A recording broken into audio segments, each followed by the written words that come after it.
Bonsoir, bienvenue, merci d'être venu à cette conférence intitulée Palestine libre, histoire et perspective.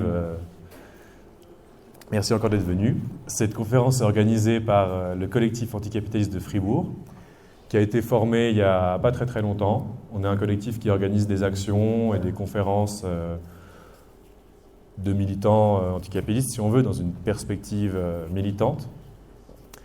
En octobre, par exemple, on a organisé une conférence sur le féminisme des 99%, qui était, à notre avis, un franc succès. C'était très sympathique. On vous recommande de venir aux prochaines. On va en organiser d'ailleurs. Si vous voulez suivre les activités du collectif, vous pourrez vous rendre sur Instagram sur la page Solidarité Fribourg, pour l'instant, avec un S à Solidarité. On a été actif aussi ces derniers mois dans le collectif de solidarité avec la Palestine, qui soutient, co-organise cette conférence, qu'on a participé à cofonder donc. Le collectif de solidarité avec la Palestine a lui été fondé après la manif du 11 novembre. Grosse manif à Fribourg, très sympa, disons. Et le collectif a depuis organisé d'autres actions dans Fribourg. Vous avez sûrement participé à l'une ou l'autre de ces actions. Le collectif est aussi actif dans la Fédération Suisse Palestine, qui a été fondée depuis les événements du 7 octobre, qui regroupe pas mal de collectifs d'autres villes, qui coordonnent les actions au niveau national et qui nous permet d'avoir une perspective donc, nationale d'action sur la question palestinienne. La prochaine grosse activité de ce collectif, ce sera l'organisation d'une manifestation de nouveau à Fribourg le 16 mars à 14h. De nouveau, vous aurez plus d'informations sur la page Instagram de nouveau du collectif Solidarité Palestine, qui est donc nommé, que je regarde parce que je ne suis pas tellement actif là-dessus, @Fribourg_Palestine pour les intimes. Cette soirée se déroule à Frisson, j'imagine que vous savez vu que vous y êtes. Ça n'a pas forcément été simple de l'organiser, mais on tient à remercier donc l'équipe de Frisson de nous accueillir dans leurs locaux pour cette conférence. On a eu quelques refus de salle pour motifs politiques sur cette question qui crispe un petit peu le champ politique suisse en ce moment, c'est le moins qu'on puisse dire. Et c'est vraiment très chouette de votre part de nous accueillir. D'ailleurs, l'équipe qui sert au bar ce soir sont des bénévoles. Et on pourra les applaudir, on peut même les applaudir maintenant si vous voulez.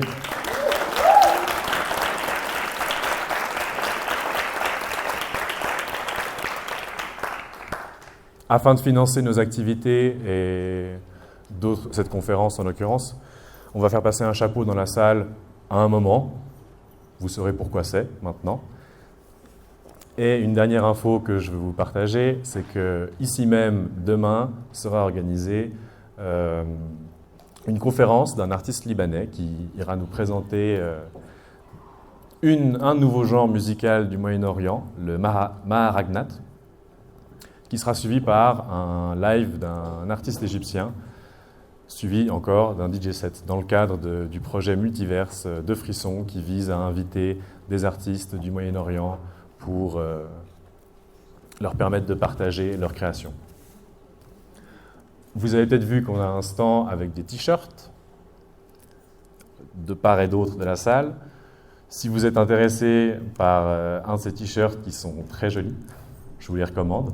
Vous pouvez sans autre aller voir auprès de Katharina à la fin de la conférence. Elle lève la main en ce moment. Les bénéfices de ces t-shirts iront en soutien au collectif de solidarité Palestine pour nous permettre d'organiser d'autres événements, notamment des manifestations. J'y reviendrai plus tard. Il y a aussi un stand de la librairie L'Art d'Aimer qui a installé des livres sur la table à l'entrée. Vous pourrez passer sans autre regarder leur choix. Il y aura aussi le livre de notre intervenante ce soir. Je garde le suspense de la présentation. Qui sera disponible sur cette table là-bas, sans autre. Ruez-vous dessus, il en vaut la peine. Dernier point logistique, si on veut. La soirée est photographiée. Les personnes qui ne souhaitent pas être sur des photographies peuvent s'annoncer en levant la main ou en allant vers notre photographe qui va aussi lever la main en ce moment, voilà, pour s'annoncer discrètement s'il le préfère. Avant de donner la parole à notre intervenant Joe de ce soir, j'aimerais juste vous donner un petit point de pourquoi on a tant d'espace entre les manifestations à Fribourg. Il se passe quelque chose, disons, pour moi qui viens d'arriver dans ce canton, c'est un petit peu étranger, cette notion-là. Vous comprendrez assez vite. On a organisé la première manifestation le 11 novembre.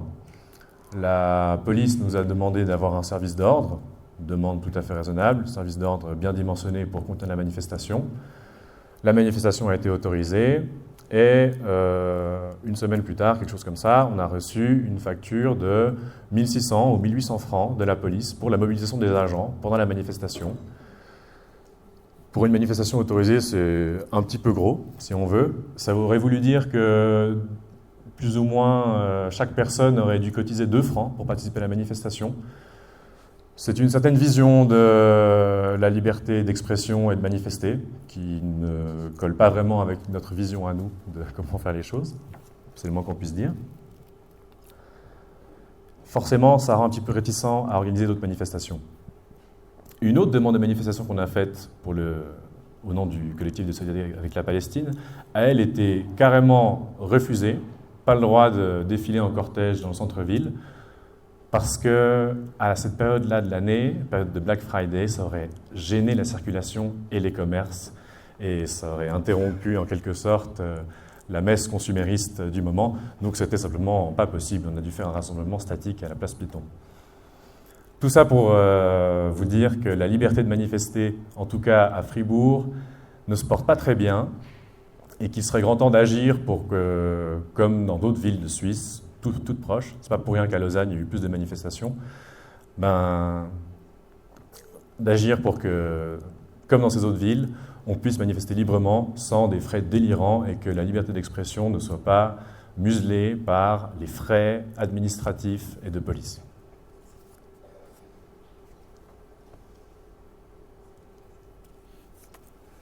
Ce soir, par contre, on ne parlera pas forcément de Fribourg, on va parler de la Palestine. Alors, Joe m'a demandé de faire une petite introduction sur le sujet. Moi, je ne l'aurais pas faite sinon, mais comment résumer ce qui s'est passé ces derniers mois en Palestine? On peut partir des chiffres, ça ne nous dit pas grand-chose. On peut se battre sur 20 000, 30 000, 40 000 morts, mais les morts ne sont qu'une partie et qu'un chiffre de la souffrance. Il y a eu, depuis le 7 octobre, des villes entières rasées, des immeubles bombardés alors même que les habitants étaient encore à l'intérieur. La population est encore plus qu'avant parquée dans des camps sans eau potable, sans soins médicaux convenables, avec une insécurité alimentaire constante et un accès à l'aide humanitaire vraiment incertain. C'est le moins qu'on puisse dire.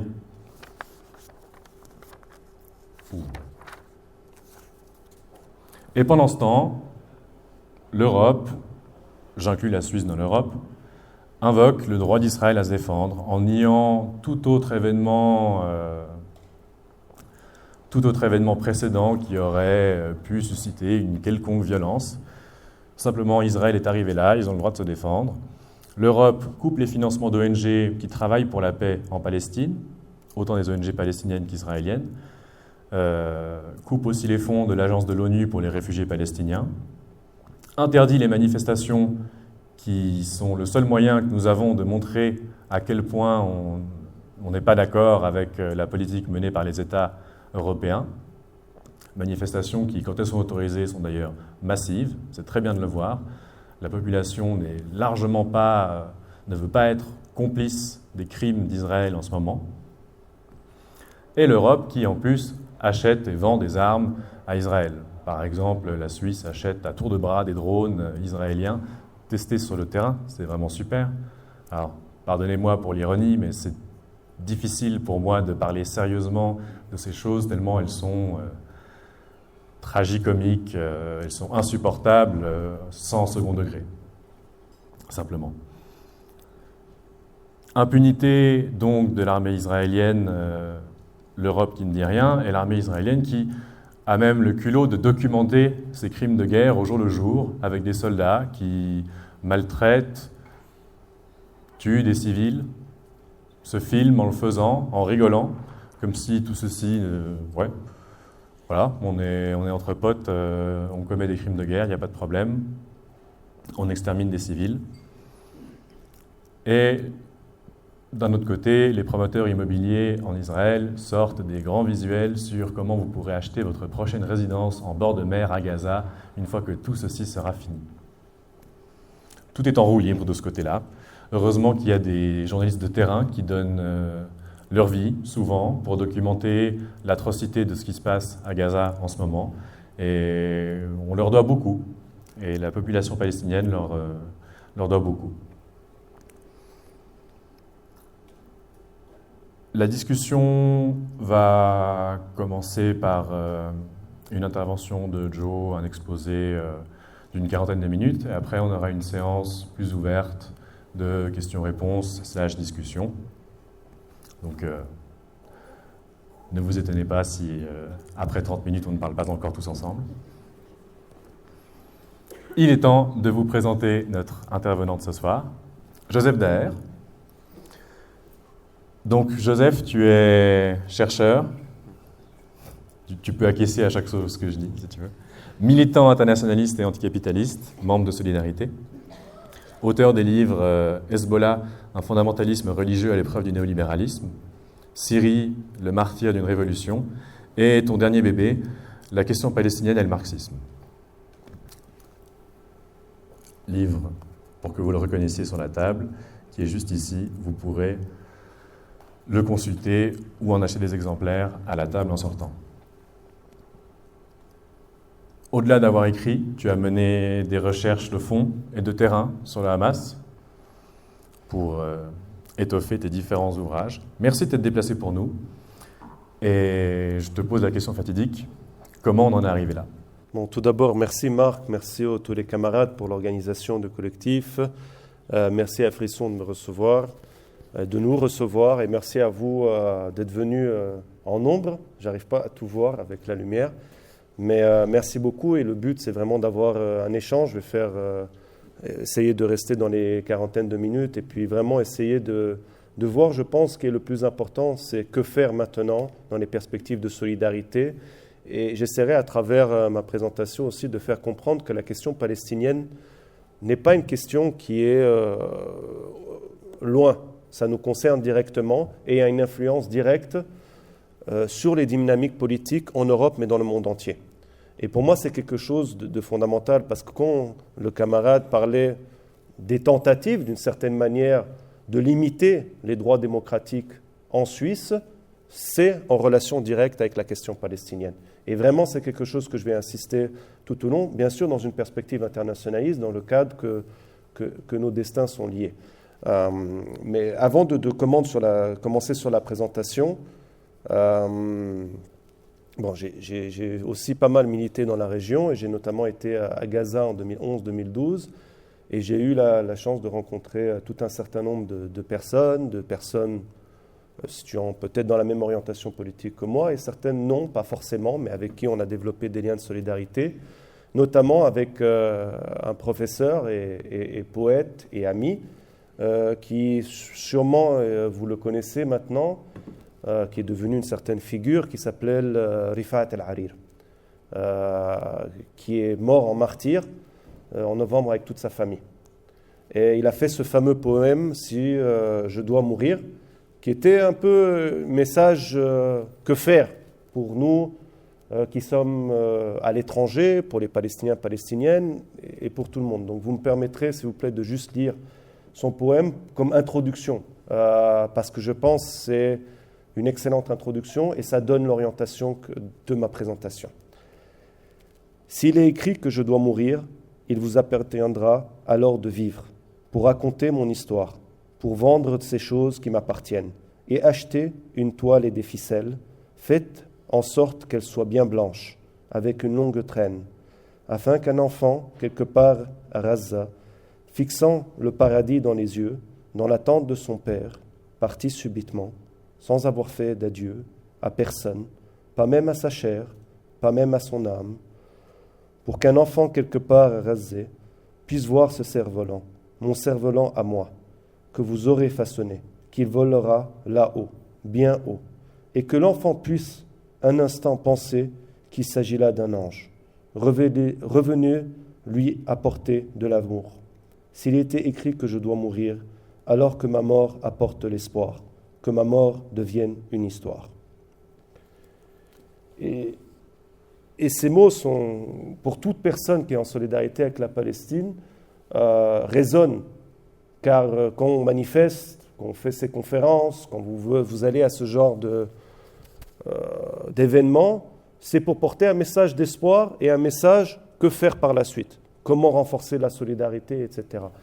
Pour cela aussi, c'est important, je pense, de comprendre, si vous voulez, le background historique de la Palestine, rétablir peut-être certaines vérités par rapport à, pas simplement un double standard des médias partout où qu'ils soient sur la question palestinienne, mais plus largement des mensonges qui sont perpétués jusqu'à aujourd'hui.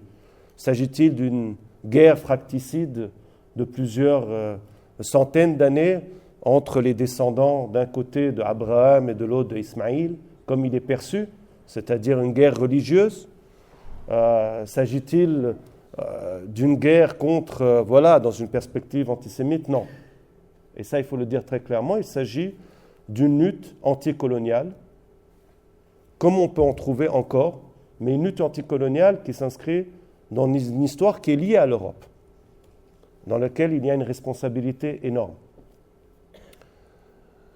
Et ça, c'est déjà une première chose importante de le dire.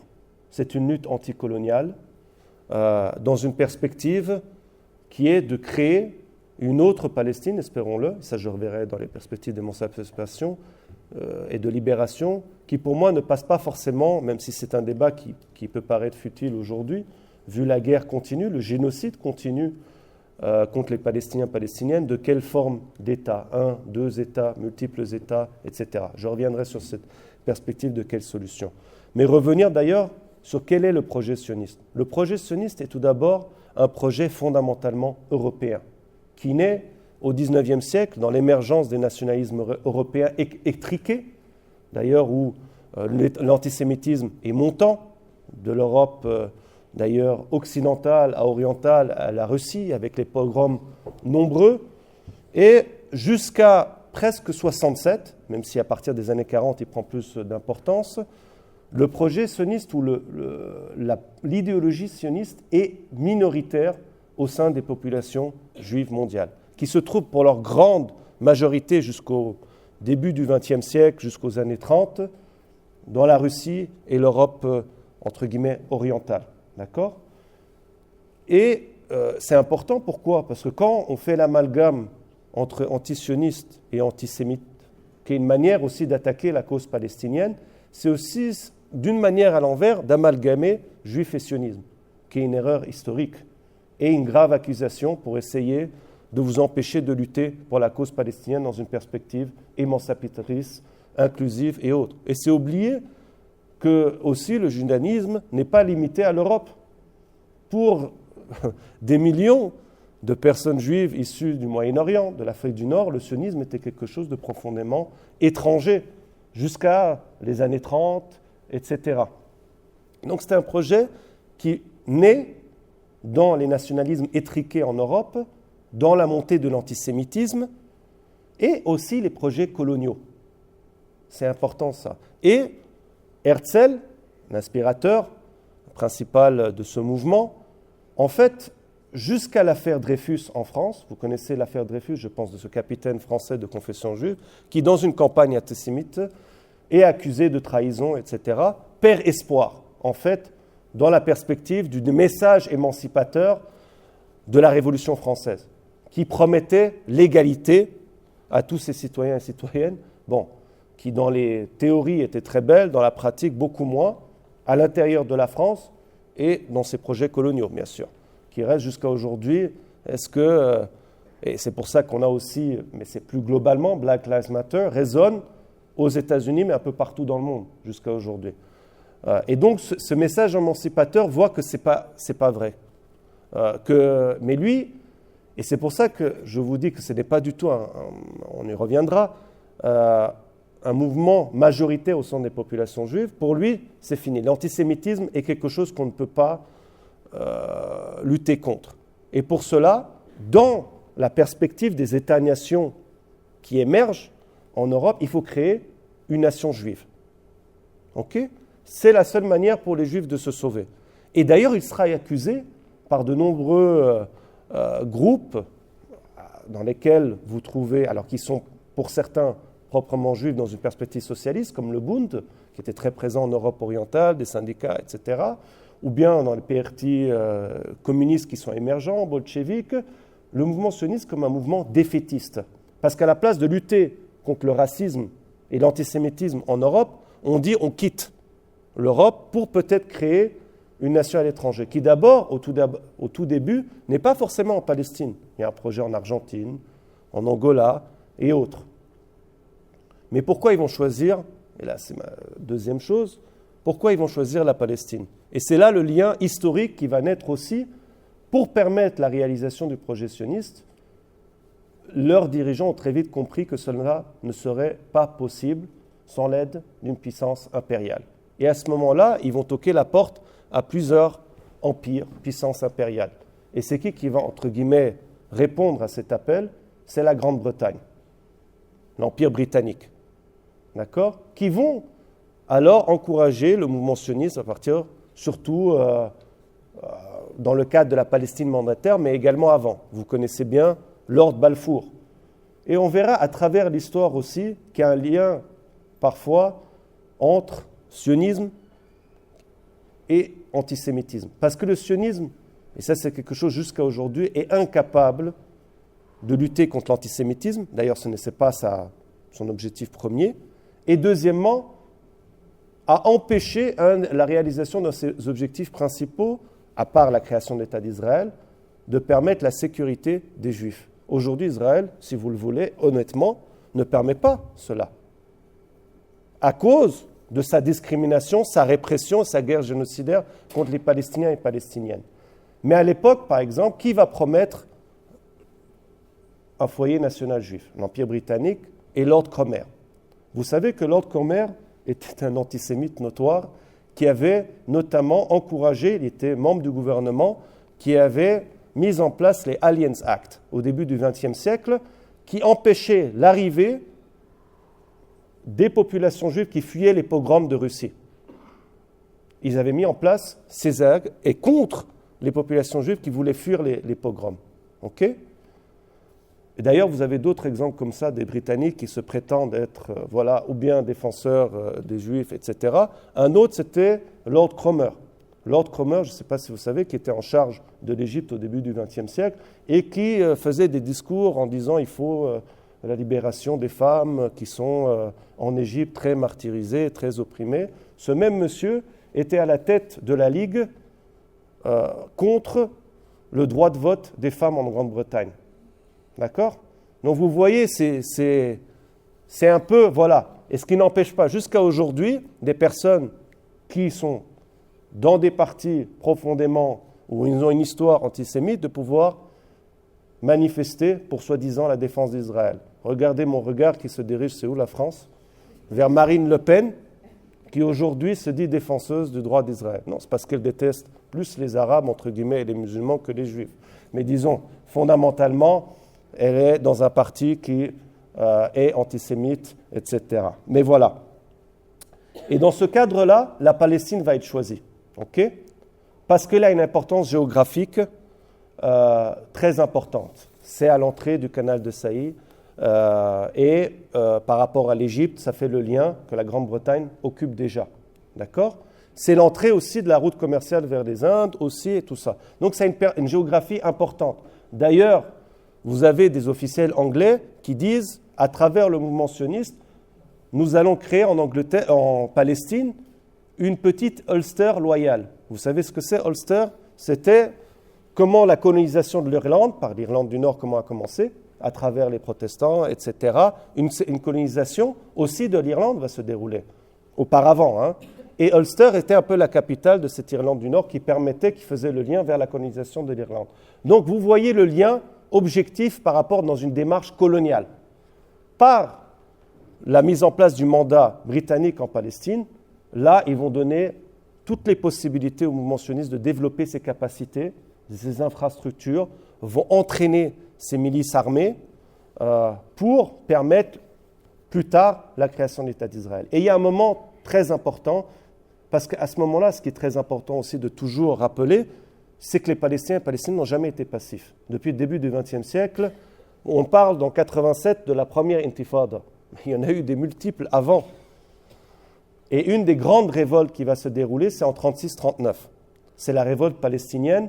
Et je crois que vous pouvez trouver en français, mais je crois qu'il y a en tout cas en anglais, si vous vous intéressez sur cette révolte palestinienne, le livre de l'auteur palestinien de gauche, Hassan Kanafani, qui a été assassiné à Beyrouth dans les années 70 par l'État d'Israël. C'était un des intellectuels du Front populaire de la libération de la Palestine dans les années 70, qui a écrit un livre sur cette période de la révolte palestinienne, comment c'était aussi une révolte contre les féodaux palestiniens qui dirigeaient le mouvement national palestinien d'une manière catastrophique, mais comme on peut bien sûr le penser de tout féodaux mouvement bourgeois, entre guillemets. Et entre 1936 et 1939, ça va être, si vous voulez, la répression sévère, l'agression sévère contre les Palestiniens et Palestiniennes. Et un démantèlement, entre guillemets, du mouvement national palestinien qui essayait de se construire par en bas. Et à ce moment-là, aussi, les milices sionistes qui étaient en train de se développer sont entraînées et vont aider à la répression. Okay ?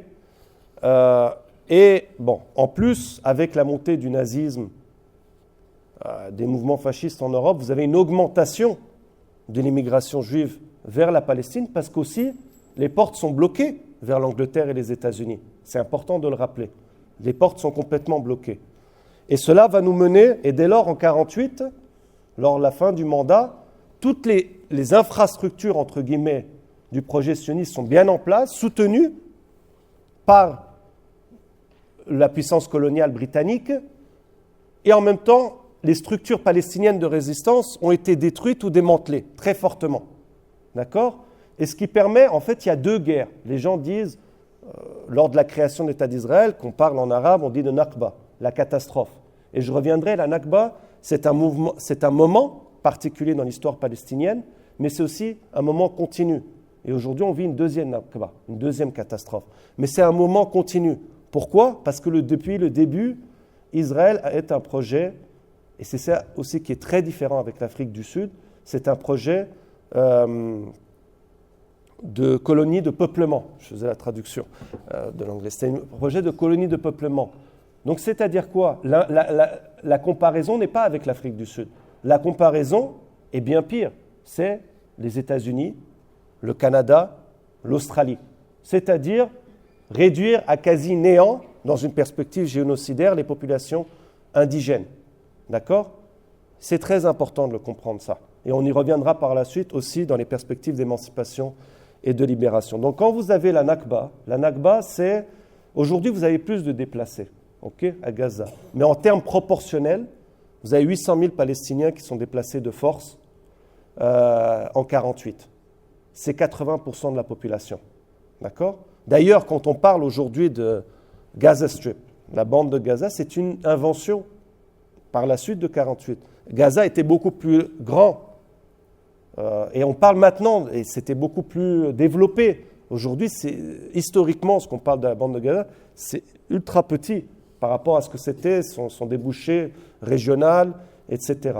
Vous avez 15 000 morts, des milliers de villages disparus, et ces 800 000 déplacés vont créer 5 à 6 millions de réfugiés palestiniens, dont aujourd'hui, et c'est très important de le comprendre, 80% de la population de Gaza est réfugiée. Ce sont des réfugiés depuis 1948. Okay ? Et vous avez des réfugiés en Jordanie, en Syrie, au Liban, et qui sont par la suite quittés à travers le monde. D'accord ? Vous avez des fameux intellectuels qui ont quitté cette région. Un des plus connus, sinon le plus connu, je dirais que c'est Edward Said, un des fondateurs des études postcoloniales, etc., aux États-Unis. Bref, vous avez la Nakba, qui va représenter un moment de coupure dans l'histoire palestinienne et des structures de politique palestinienne, jusqu'en 1967. Entre 1948 et 1967, si vous voulez, ce n'est pas qu'il n'y ait pas de résistance, c'est que beaucoup de Palestiniens et Palestiniennes vont surtout s'investir dans des projets nationalistes arabes, panarabistes, qui étaient l'idéologie, entre guillemets, dominante du moment. c'est l'époque de Nasser, etc. Et beaucoup vont rentrer là-dedans, et surtout un mouvement qui sera relativement connu, qui commence à Beyrouth, c'est le mouvement nationaliste arabe, Qawmin al-Arab, Harakat Qawmiyat al-Arab, qui était dirigé, entre guillemets, ou qui était inspiré par un professeur syrien qui s'appelait Constantin Zrek, et dont un des dirigeants, parmi les étudiants de l'époque, qui va devenir connu, c'est Georges Habash. Je ne sais pas si vous connaissez Georges Habash, qui était le fondateur du Front populaire de la libération de Palestine. Et ils vont constituer cela, et ils vont beaucoup s'appuyer, entre guillemets, sur la politique de Nasser, et c'était l'idée que Nasser va libérer la Palestine. Et dans ce cadre-là, 67 représente une coupure complète. 67, c'est la guerre des 6 jours, défaite, si vous voulez, des régimes perçus comme radicaux. Régime de Nasser, des formes de capitalisme d'État socialisant. Alors, ils ont fait, il faut le reconnaître, des choses positives au niveau des redistributions des richesses, etc. Des mouvements qui s'inspiraient dans les tiers-mondismes, entre guillemets, internationaux, d'aspiration nationale, d'indépendance, face aux impérialismes, etc. Mais après, il y avait des limites aussi au niveau démocratique, les perspectives par en bas, l'indépendance des mouvements ouvriers, etc., et des répressions terribles. De la gauche jusqu'à la droite, d'ailleurs, en Égypte ou en Syrie, par le Baas, etc. Mais ça représente un mouvement particulier, de deux manières. Une fois pour la région, c'est la fin, entre guillemets, c'est le chant du cygne du nationalisme arabe, et ensuite vous allez avoir la montée des fondamentalismes religieux, mais vous avez une petite période, en 67, et qui est aussi un moment international, de radicalisation sur la gauche, l'émergence d'une nouvelle gauche. Bon, là, j'ai un livre, pour ceux que ça intéresse, bon, c'est en arabe, mais c'est Zaman el-Yassar el-Jadid, d'un auteur qui s'appelle Fawaz Raboulsi. Ça veut dire dans la période de la nouvelle gauche. Parce que c'est comme en Europe, vous avez mai 68, etc., vous avez l'émergence de nouvelles gauches qui sont un peu contre le stalinisme et qui émergent avec le maoïsme, le trotskisme, le tchéguévarisme, etc. Et dans ce cadre-là, la résistance palestinienne qui va réémerger, qui va redevenir indépendante, va être le fer de lance. Les camps de réfugiés palestiniens au Liban, en Syrie, vont devenir des centres culturels révolutionnaires, entre guillemets. Vous aviez des alliances qui vont se mettre en place avec la gauche internationale. La gauche internationale va se mettre en des relations, etc. Et c'est là où l'OLP, qui est créé en 63-64, à l'époque comme une sorte d'outil de politique étrangère d'Abdel Nasser, qui n'avait aucune indépendance, va tomber dans les mains des groupes palestiniens, et le plus populaire à l'époque, qui est Fatah, qui est né au Koweït. Fatah, c'était jusqu'à aujourd'hui une organisation, parmi les organisations les plus importantes, et dont à la tête Yasser Arafat. Okay, et qui vont mener, leur décision première, c'est de mener la résistance armée. Ensuite, vous avez d'autres groupes de gauche qui vont naître aussi de cette radicalisation, dont le Front populaire libération de la Palestine, Front démocratique, etc. Ils vont prendre le contrôle de l'OLP. Et là, vous avez une nouvelle charte qui est votée, qui est plus progressiste que celle de 63-64, qui dit on veut créer un État démocratique pour tous les Palestiniens, Palestiniennes, mais également pour les populations juives israéliennes, dans un État. Alors il y a débat s'ils disent laïque ou pas. Ils disent civile, intégration de toutes et tous. Bon. Mais en tout cas, c'était extrêmement progressiste de dire les colons, entre guillemets, on va faire un État ensemble. D'accord ?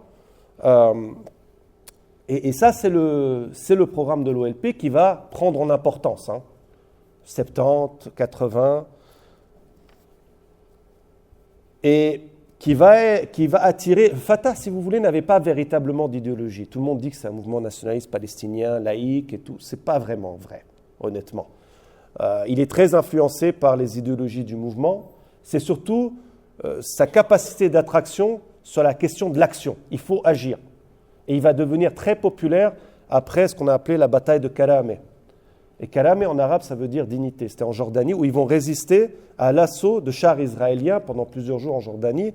Alors eux vont dire que c'est principalement grâce à eux qu'ils ont résisté, mais aussi l'armée jordanienne a aidé à ce moment-là. Et de là va naître la légende de Fatah, en fait. Et ils vont attirer. Et ce n'était pas vraiment, vous aviez de droite à la gauche au Fatah. Okay, mais vu que les groupes de gauche à l'époque étaient très forts, il y avait une pression pour aussi avoir un discours un peu plus radical. Et quand la gauche a diminué, puis ensuite avec les accords d'Oslo, j'y reviendrai, ça a diminué. Mais surtout l'OLP, il va y avoir des événements qui vont marquer à partir de septembre 80 une baisse de sa popularité et de sa force. Dû à quoi? Et ça encore une fois j'y reviendrai plus tard, par la répression des régimes arabes. Pas simplement la répression d'Israël, l'assassinat de dirigeants très importants. Israël a toujours visé les dirigeants les plus importants et intelligents, entre guillemets, de l'OLP. Mais la première chose, c'est Jordanie, ce qu'on a appelé Septembre noir. À la suite de détournements d'avions par le FPLP, qui voulait attirer l'attention sur la cause palestinienne dans le monde, qui se passe en Jordanie, le roi de Jordanie, en fait, veut en finir avec ce qu'il considère un État dans l'État, l'OLP, mais aussi avec les groupes de gauche jordaniens, qui voulaient mettre fin au royaume jordanien, qui était perçu comme royaume conservateur, allié avec les États occidentaux, etc. Massacre, y compris dans les camps de réfugiés, de civils, etc. L'OLP doit partir. Okay? Ils partent au sud Liban, particulièrement au Liban, qui devient une nouvelle place forte.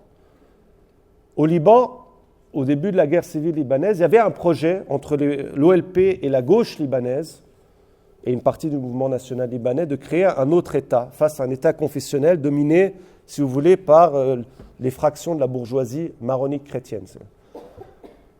Un État démocratique, laïque et résistant. Ils prennent de grandes parts du territoire, et là, les partis conservateurs, surtout les partis conservateurs, bourgeois, chrétiens, font appel à l'aide au régime syrien de Hafez al-Assad à l'époque, qui avait peur, malgré son discours nationaliste arabe, etc., et j'y reviendrai par la suite, d'un État qui serait, entre guillemets, qui apparaît plus radical. Et donc, il rentre au Liban pour protéger les partis conservateurs, réactionnaires, extrémistes maronites, chrétiens, etc. Malgré, et pour dire, juste pour préciser, la gauche libanaise et même palestinienne était composée de musulmans, chrétiens et même de juifs, juste pour être clair. Mais dans le cadre confessionnel libanais, on peut revenir plus tard, qui est un peu plus compliqué, parce que c'est un système confessionnel, etc. Il y avait aussi des composantes chrétiennes dans la gauche. D'ailleurs, il y a 20 000 qui vont devoir quitter les zones chrétiennes contrôlées par les forces réactionnaires pour les autres zones contrôlées par la gauche et les Palestiniens. Et là, de nouveau, à travers la guerre, d'abord le régime syrien entre pour casser la gauche libanaise et les Palestiniens. Ensuite, c'est les interventions et l'occupation israélienne du Liban. Première fois à 78, mais la plus importante, pour ceux et celles qui connaissent, c'est en 82, sous le malheureusement fameux, mais heureusement qui là, Allah yahamo, comme on dit que Dieu ne le garde pas, Ariel Sharon, à l'époque, qui est un criminel de guerre notoire, mène l'occupation du sud Liban et le siège de Beyrouth, et qui va mener au départ de l'OLP. Et ça, c'est une grosse défaite parce que l'OLP sera maintenant plus dans les pays avoisinants de la Palestine et se réfugie à Tunis. Et c'est un peu le début de la fin pour l'OLP. Un autre moment aussi important, c'est la guerre de 91. La guerre de 91, ça veut dire la guerre, alors certains disent la première guerre du Golfe, d'autres la deuxième, c'est l'invasion irakienne du Koweït et intervention américaine pour arrêter cette intervention, mais surtout pour se réimplanter dans la région. Et c'est là où vous avez, avec la fin de l'URSS, la capacité de ce moment unipolaire, comme on parle, où les États-Unis dominent pas simplement cette région, mais le monde à un moment donné, étant le plus grand impérialisme, etc. Et l'OLP, à ce moment-là, vu que l'Irak était un gros financier de l'OLP, et avait une grosse popularité aussi, parce que Saddam Hussein se prétendait soutenir les Palestiniens, va soutenir l'Irak et va dénoncer l'intervention américaine. Et là, les monarchies du Golfe menacées par l'Irak vont couper les vivres à l'OLP. Et en plus de cela, vous avez l'intifada qui a commencé depuis 1988, où l'OLP essaie de jouer un rôle, mais a peur d'une nouvelle direction interne qui sort. Et là, vous allez arriver aux accords d'Oslo. Et à ce moment-là, et ce qui est très important aussi de comprendre, c'est à aucun moment Israël a véritablement, d'ailleurs Rabin le dit, le Premier ministre de l'époque qui mène les négociations, Pérez, la volonté de créer un État. Ils disent, on va commencer ça, et ils prennent au moment où l'OLP est le plus faible. Et avec toutes ces défaites, l'OLP aussi, il y avait une fraction dans l'OLP qui voulait une sorte de paix à deux États, ce qu'ils acceptent alors leur Conseil national palestinien en 1988, mais aussi dans le fait que voilà, c'est la seule option pour eux pour arriver à une sorte de reconnaissance de l'OLP qui, jusqu'en 1993, et on reviendra sur ce terme qui est très important, est considéré comme terroriste, pour rappel. Hein? Et à ce moment-là, Israël choisit le moment pour que l'OLP est prêt à accepter un peu n'importe quoi. Et ce qui s'est passé. Il y a une reconnaissance de l'OLP qui est une sorte de victoire, certes, grâce à l'intifada, etc. Mais les accords d'Oslo repoussent à plus tard tous les problèmes. Et progressivement, et c'est pour ça que Fatah va perdre en popularité, va devenir aujourd'hui l'autorité palestinienne. Je vais rapidement, on reviendra sur les détails par la suite, mais l'autorité palestinienne aujourd'hui est devenue une autorité collaboratrice avec l'État d'Israël. Il y a une coopération sécuritaire directe, ok et de ce cadre-là, ce qui me permet d'arriver au point suivant, on y reviendra par la suite, mais aujourd'hui, les accords d'Oslo sont mornés. Les gens disent, bon, il n'existe plus depuis quelques années, etc. Non, il est morné.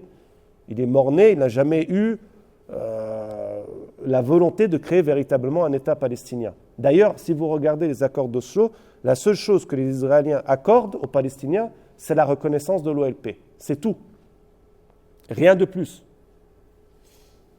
Sans parler les politiques de développement sur les territoires palestiniens, leur empêcher d'avoir aucune autonomie économique qui date des années 70, 80, et l'incapacité de même d'avoir des minimums de souveraineté possibles.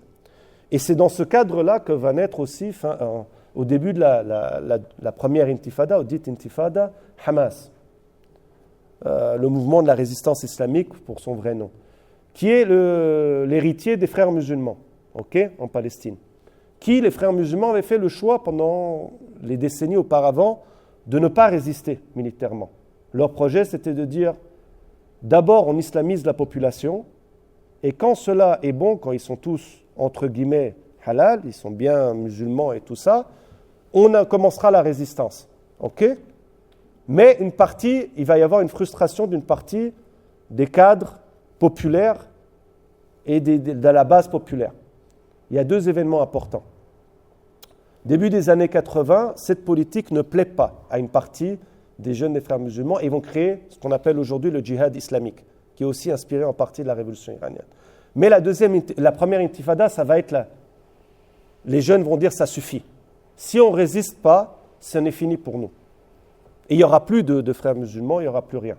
Donc il y a une sorte de consensus qui est mis en place en disant, écoutez, on met en place Hamas, mais on garde nos structures. Si ça marche, tant mieux. Si tant pis, on dit que ce n'est pas nous. Ce qui s'est passé, c'est que Hamas va devenir aujourd'hui le parti le plus populaire au sein des Palestiniens et Palestiniennes. Ça ne veut pas dire qu'il a plus que 50%, attention, mais ça veut dire qu'il est très populaire. Pourquoi ? Parce qu'il a toujours gardé, et il a appris en partie des erreurs de l'OLP. On ne donne pas avant des assurances. Ils ont appris que l'OLP a tout donné sans rien recevoir. Et va toujours utiliser la résistance armée, mais pas continue.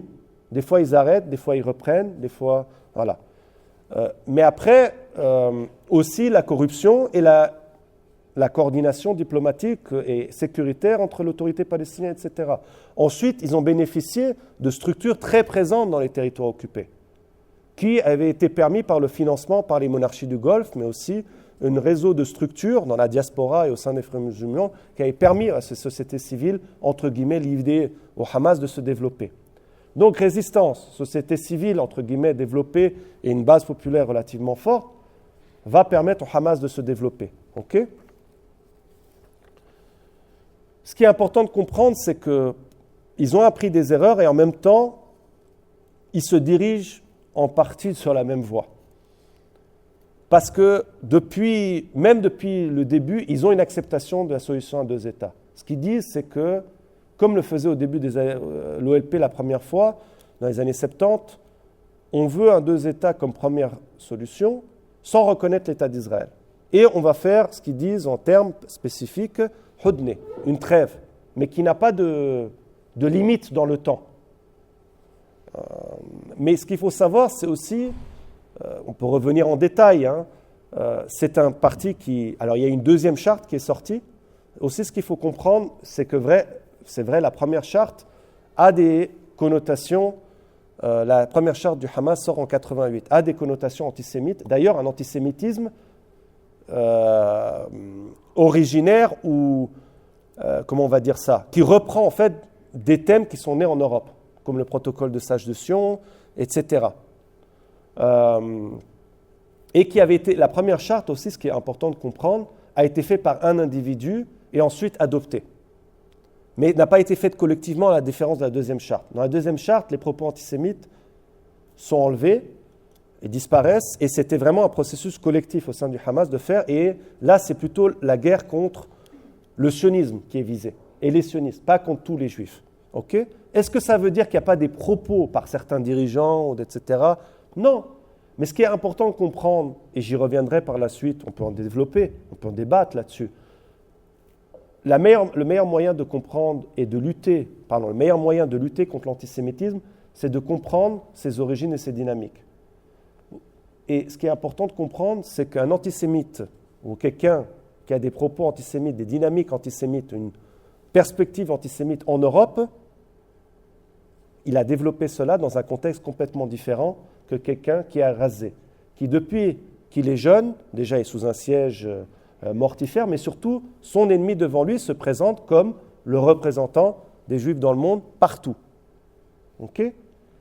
Et encore une fois, ce n'est pas pour excuser, c'est pour comprendre et pour le mieux lutter, dire qu'il y a une différence dans ces dynamiques, okay? Mais que le meilleur moyen de lutter face, et qui est quelque chose qui existe, on ne va pas nier, une forme d'antisémitisme peut-être chez certains Palestiniens, mais qui est le résultat de l'occupation, de la colonisation et de la nature de l'État d'Israël. Et c'est une différence fondamentale que l'extrême droite fascisante en Europe. Discours conspirationniste, les Juifs contre tout. Et on peut revenir là-dessus, mais pour moi c'est une différence très importante.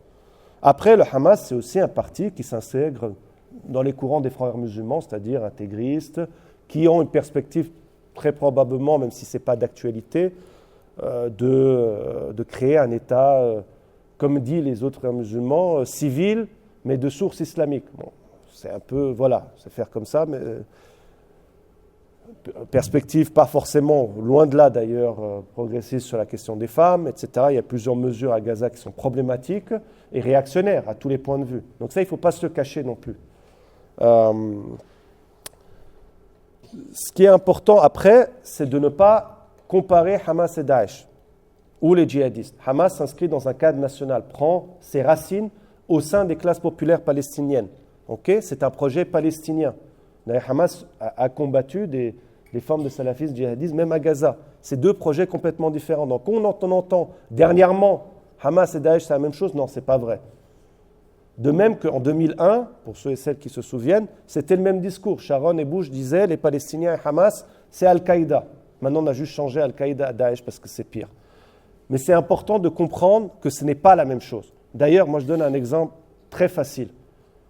Encore la semaine dernière, j'étais assis avec des gens du Hamas pour un interview, un échange, une discussion. Ma tête est toujours sur mon corps à la fin de la discussion. Si je m'assois avec quelqu'un de Daesh, avec un nom qui s'appelle Joseph, de gauche, ma tête roule par terre. C'est aussi simple que cela. C'est aussi simple que cela. Ils ont accepté une certaine forme de diversité de la composante palestinienne. Ils collaborent avec des autres groupes palestiniens, que ce soit de gauche et autres. C'est impossible, Daesh, de faire ça. C'est impossible. Même eux vous disent, nous, on n'est pas comme Daesh, etc. C'est très important de comprendre ces différences pour revenir, parce que le temps me manque. Aussi, quelque chose que j'ai oublié de dire, c'est la place d'Israël, et c'est pour ça aussi le rôle de gendarme pour l'impérialisme occidental. Le chien de garde de l'impérialisme occidental depuis 1967. Okay? Et cette importance a grandi. Et c'est là où on voit les liens entre notre lutte et leur lutte. Pourquoi il y a un renforcement des relations aujourd'hui et la défense, mais vraiment malgré le génocide continu des Palestiniens et Palestiniennes, des gouvernements occidentaux. Parce qu'Israël sert toujours comme chien de garde de l'impérialisme occidental de permettre la consolidation de l'impérialisme américain dans la région. C'est très important de voir cela comme cela. La normalisation qui avançait entre Israël et différents pays arabes, notamment l'Arabie saoudite, c'était pour permettre aussi la consolidation de l'influence américaine dans la région, dans sa perspective de rivalité avec la Chine. Mais depuis 1967, Israël a servi de chien de garde de l'impérialisme occidental et a mené des guerres pour empêcher des influences qui allaient à l'encontre de l'impérialisme américain, contre les Palestiniens, contre la gauche. Pourquoi ? Et c'est pour ça qu'il est devenu le premier récipient de l'aide américaine dans le monde, à 4 milliards de dollars par moyenne. Et là, Biden veut donner encore une plus grande aide de 14 milliards de dollars dans le budget. Mais là, il y a des problèmes avec les républicains pour gérer tout ça, la question de la migration, Ukraine, etc. Pour voir qui entre les deux est le plus raciste, le plus capitaliste, etc. C'est un vrai conflit entre ces deux partis horrible. Et on voit qu'aujourd'hui, les classes dirigeantes européennes, avec l'avancée de la droitisation, peut-être l'extrême droitisation de l'Europe, Israël sert de modèle. Et d'ailleurs, Israël, et ça c'est une continuité historique depuis le début du mouvement sioniste, du projet sioniste, nous sommes le rempart contre la barbarie. Il le disait Herzl, et c'est de nouveau dit aujourd'hui, nous sommes le premier rempart contre la barbarie arabo-musulmane. Vous avez de nouveau ces paroles qui sont répétées aujourd'hui. Okay ? Et dans cette droitisation, etc., les classes dirigeantes européennes et américaines y voient donc un chien de garde utile, donc renforcement des relations, etc. Et je dis ça pourquoi ? Parce que souvent on dit, oui, c'est à cause du lobby sioniste aux États-Unis, en Europe. Le lobby sioniste a grandi en influence après que Israël ait eu un rôle très important pour l'impérialisme occidental. Ce n'est pas le contraire. Ce serait fou de penser que c'est Israël qui contrôle les États-Unis. Non, c'est le contraire. Ce n'est pas qu'il contrôle, c'est que c'est le gendarme des États-Unis de l'impérialisme occidental. Donc, que ce soit dans les théories conspirationnistes que je pense sont problématiques, ou des thèses académiques aussi, de conservateurs qui disent ça.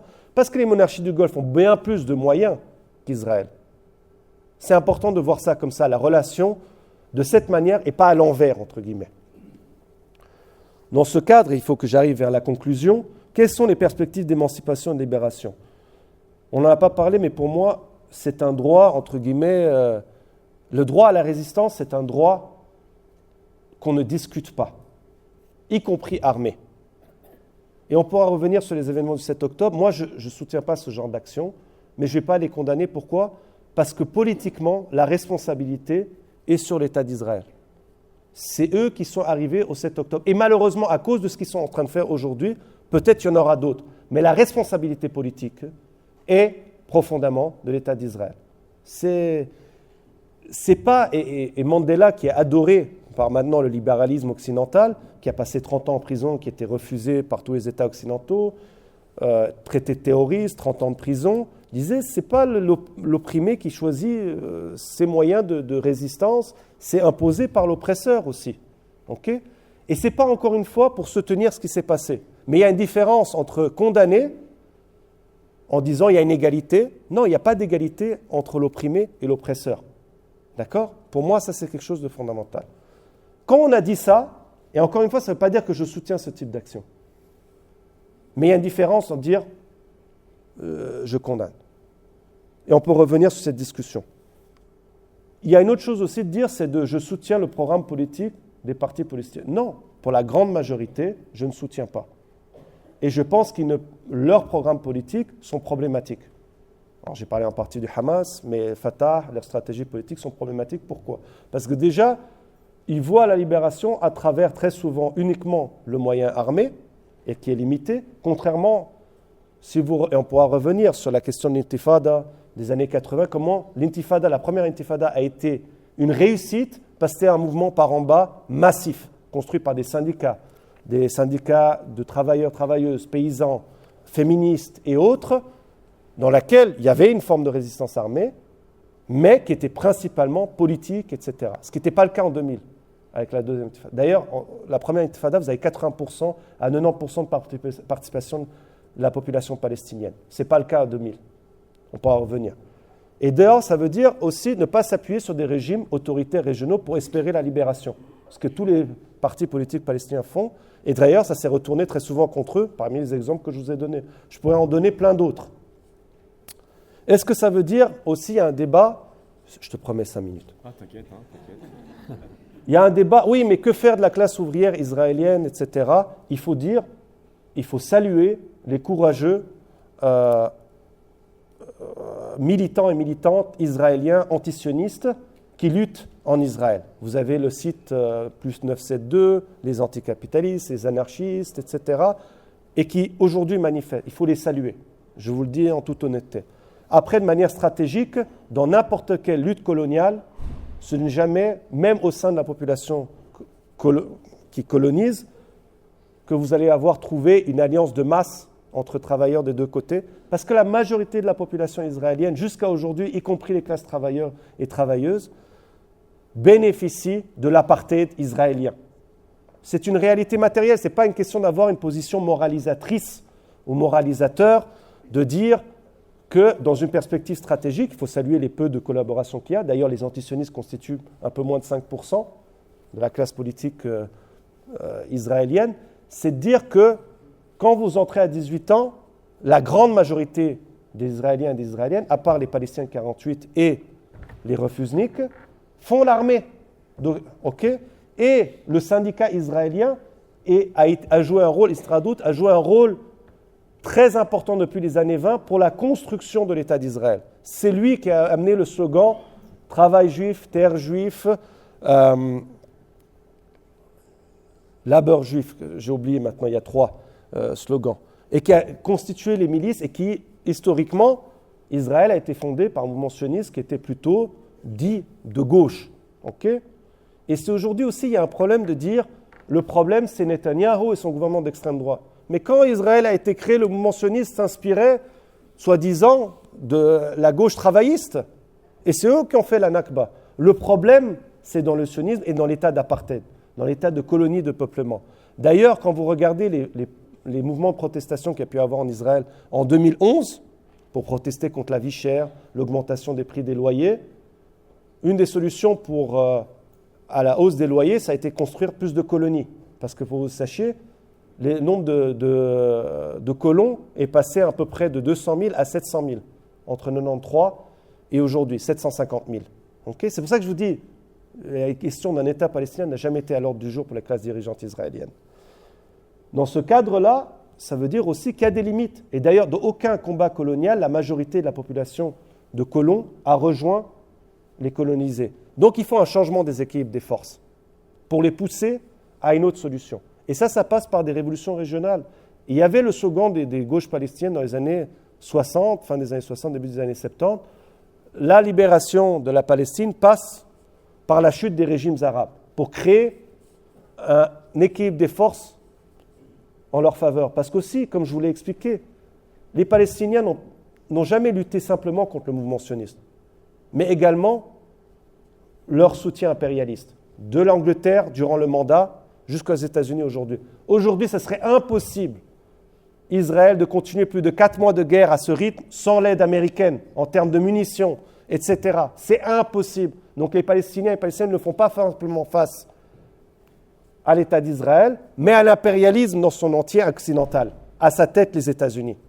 Dès lors, il faut aussi une perspective régionale, quand vous avez la moitié des Palestiniens qui sont en dehors de la Palestine, par des régimes qui ont toujours protégé l'État d'Israël et se sont menés des luttes contre le mouvement national palestinien. Et ça, aucun des partis politiques palestiniens le partage. Il y avait ces sortes d'alliances, ils essayaient de les recréer. D'ailleurs, ce n'est pas pour rien qu'à chaque fois que les Palestiniens bougent ou qu'il y a des luttes, ça bouge partout. Et d'ailleurs, les régimes arabes, ils ne veulent pas que la guerre cesse demain parce qu'ils ont peur des Palestiniens qui meurent. Ils ont peur que les manifestations dans leur pays se transforment en manifestations contre leur régime, contre leur collaboration, en Jordanie, en Égypte. D'ailleurs, durant l'intifada des 2000, beaucoup de militants, que ce soit en Syrie, au Liban, en Égypte, ont fait leurs premières armes, entre guillemets, politiques, durant l'intifada, et étaient souvent à la tête des révolutions qui vont avoir lieu en 2010-2011. Okay ? Donc c'est une perspective régionale qui permettra d'un changement des équilibres des forces. Et en conclusion, quelle solidarité pour nous ? Le maître mot, bien sûr, c'est le mouvement boycott des investissements sanctions. C'est ultra important. Déjà, ça part de la société civile palestinienne dans sa globalité. C'est un mouvement qui s'inspire de la lutte contre l'Afrique du Sud. Et encore une fois, c'est pour mener un mouvement international et internationaliste parce qu'il est absolument nécessaire de faire pression sur tous les États qui collaborent avec l'État d'Israël pour permettre la continuation des massacres et d'une nouvelle Nakba. Et aussi, c'est un excellent élément d'éducation pour la cause palestinienne qui n'est pas limité à la question 2 États, Jérusalem, etc. Mais qui lie toute l'occupation, la fin de la colonisation, l'égalité pour les Palestiniens de 1948 à l'intérieur de l'État d'Israël et le retour des réfugiés, qui est un droit très important pour la majorité des Palestiniens et Palestiniennes. De même comprendre que c'est une lutte qui nous on fait partie. Pourquoi ? Parce que les classes dirigeantes qui veulent nous écraser, nous dominer, nous opprimer, sont alliés avec cet État d'Israël. Et quand on voit la limite des droits démocratiques, on a parlé à Fribourg, mais en France, en Allemagne, aux États-Unis, les possibilités de vous faire virer de votre job parce que vous avez parlé pour la question palestinienne, c'est toutes des tentatives pour essayer de limiter les droits démocratiques. Et pourquoi la cause palestinienne ? Parce qu'elle rassemble tout ce qui fait peur aux classes dominantes. La gauche radicale, les mouvements antiracistes, féministes, etc., radicales. Ce qui fait peur, parce qu'ils remettent en cause l'ordre néolibéral autoritaire ou l'extrême droite fascisante. Et dès lors, il faut les taper, il faut les réprimer. On voit ça partout. Donc on voit les liens qui peuvent être créés, que nos destins sont liés. Et de comprendre vraiment qu'il ne s'agit pas simplement d'une cause lointaine pour laquelle il n'y a aucune conséquence sur nous. Non, l'extrême droitisation du monde fait qu'Israël peut faire ça. Et je vais finir vraiment là-dessus, c'est de montrer que voilà, on a tous, selon moi, un rôle à jouer. Que ce soit pour les Palestiniens et Palestiniennes, mais aussi pour permettre une alternative dans notre propre société. Aujourd'hui, la question palestinienne est une question de boussole politique. Il n'y a pas de grise. Si vous êtes contre, vous êtes contre un changement de nos sociétés à l'international et au local.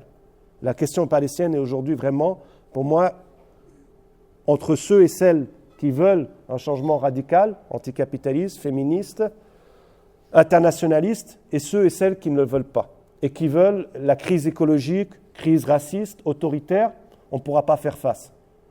Et voilà. Merci.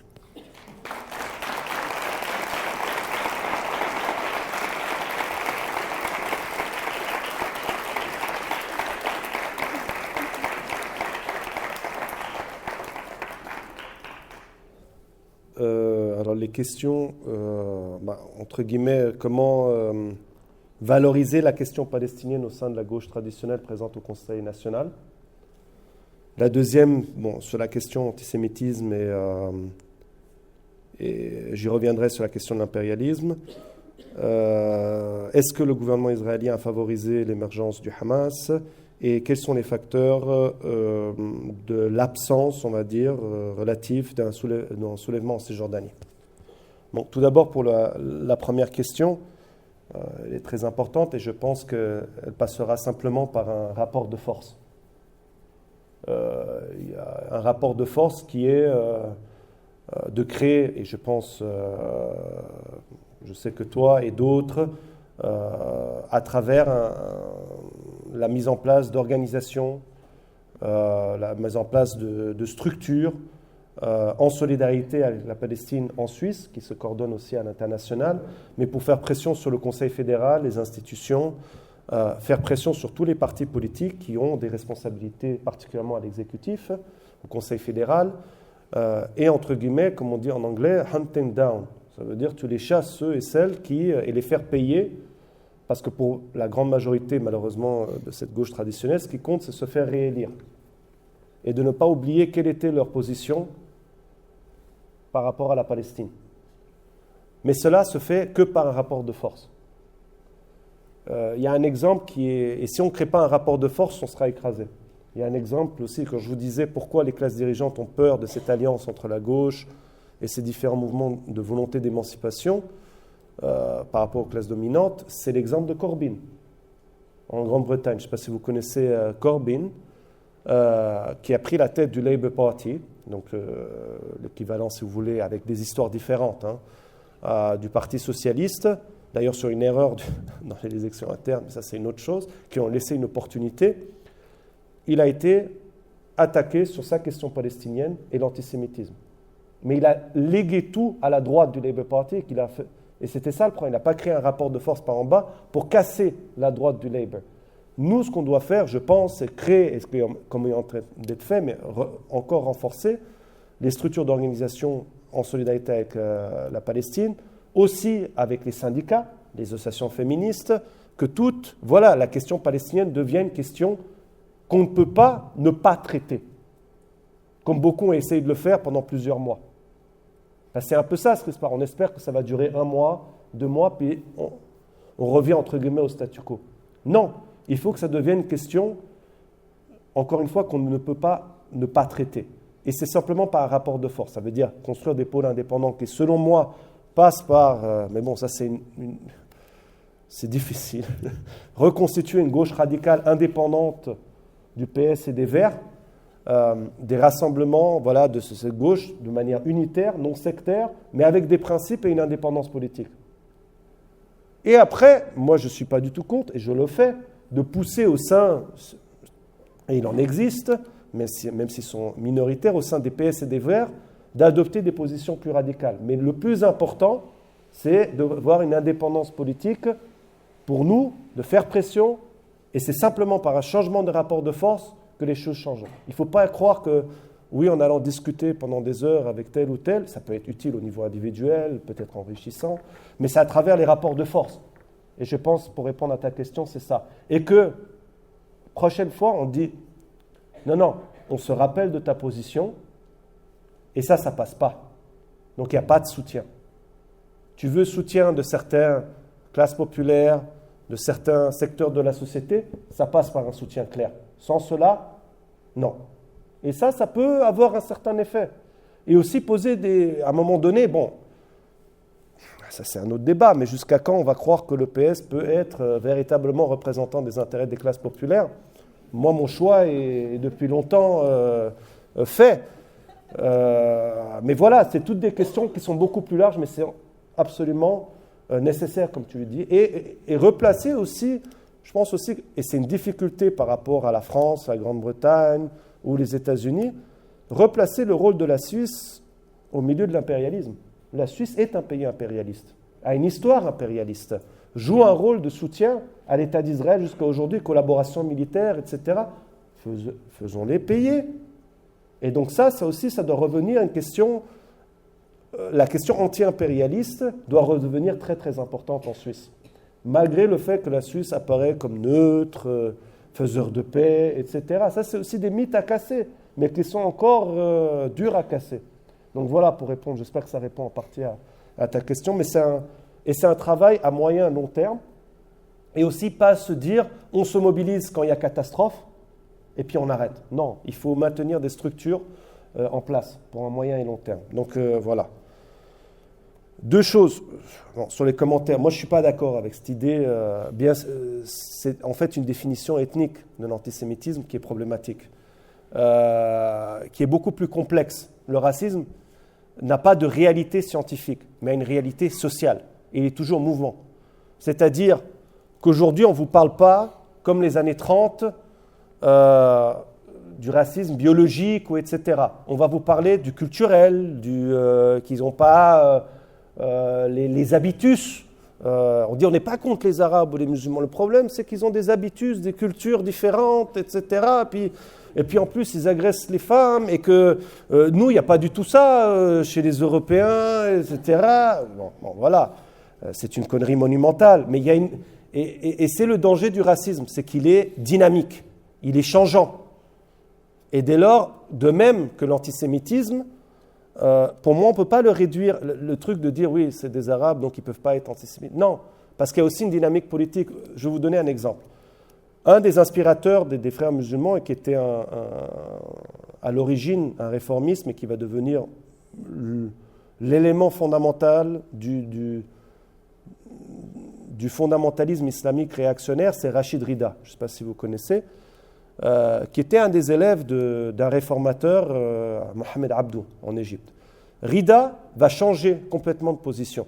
Au début, fin 19e siècle, c'est un intellectuel originaire de l'époque de la Syrie, mais du Liban, né à Tripoli, qui va être en Égypte et va être un des élèves des grands réformateurs égyptiens, Mohamed Abdou. Fin 19e siècle, il défend Dreyfus.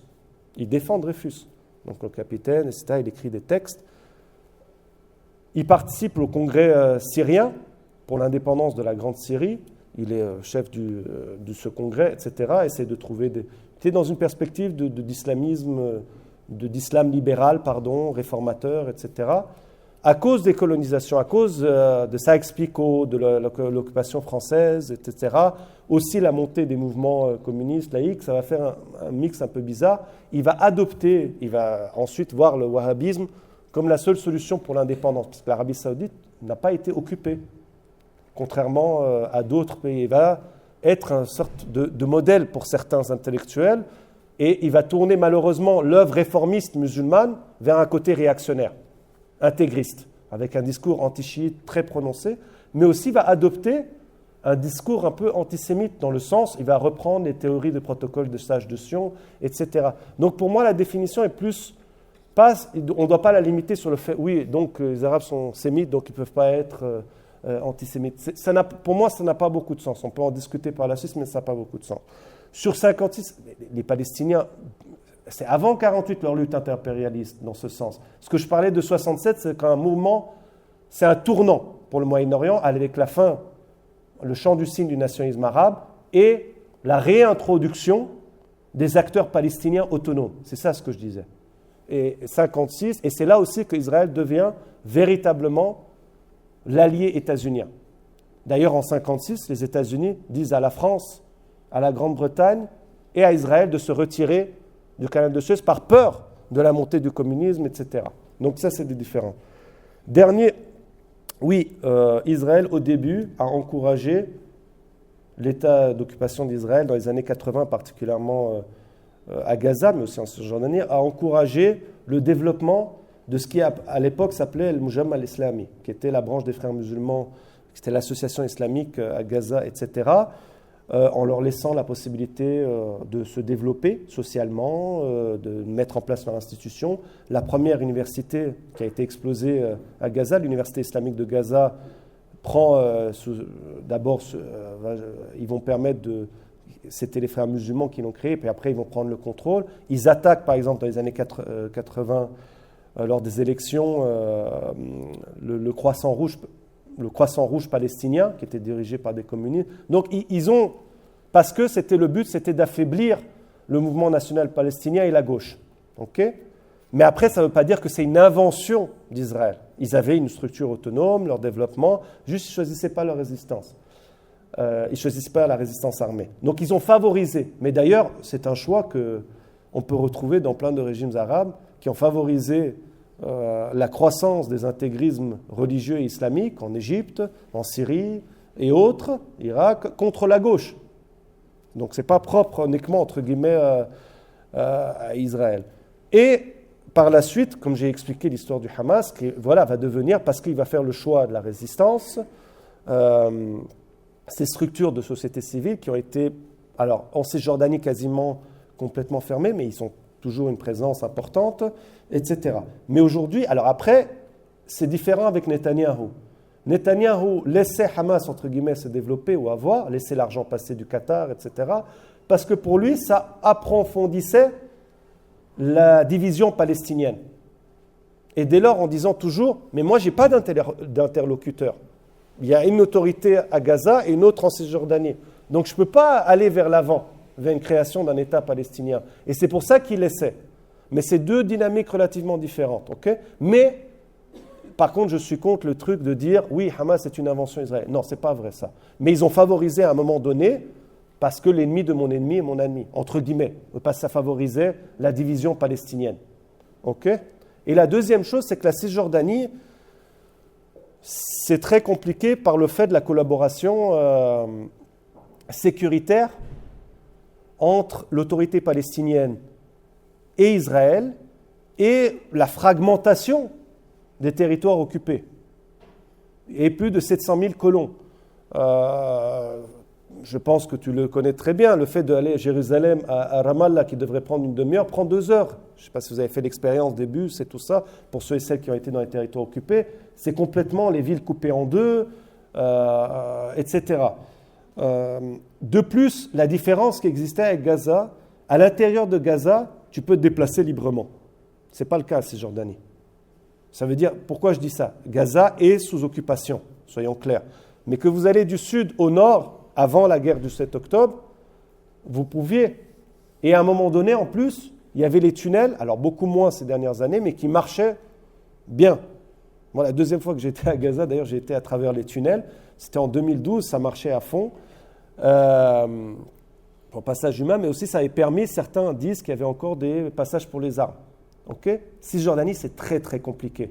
Parce qu'en plus de ce que je t'ai dit, se rajoute la collaboration sécuritaire au niveau des frontières avec les territoires occupés entre Israël et Jordanie, qui ne veut bien sûr pas voir cela. Donc tous ces éléments font que c'est très compliqué de voir un soulèvement massif en Cisjordanie.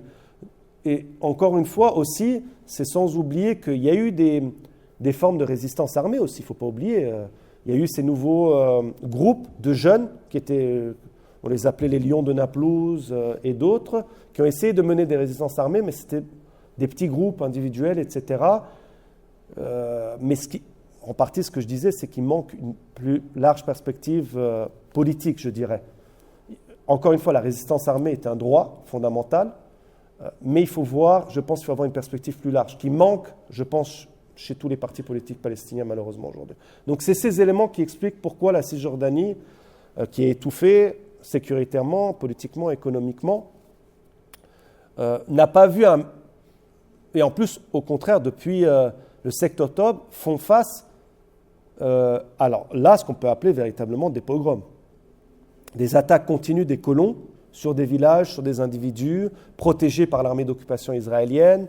Vous avez même vu dernièrement l'armée d'occupation israélienne qui rentre dans un hôpital à Hébron, habillée, soi-disant en docteur, pour tuer des Palestiniens. D'accord ? Donc tous ces éléments expliquent un peu cette situation. Sans oublier, encore une fois, la coopération sécuritaire de l'autorité palestinienne est fondamentale. Aujourd'hui, l'autorité palestinienne, sa survie est due en grande partie grâce à Israël.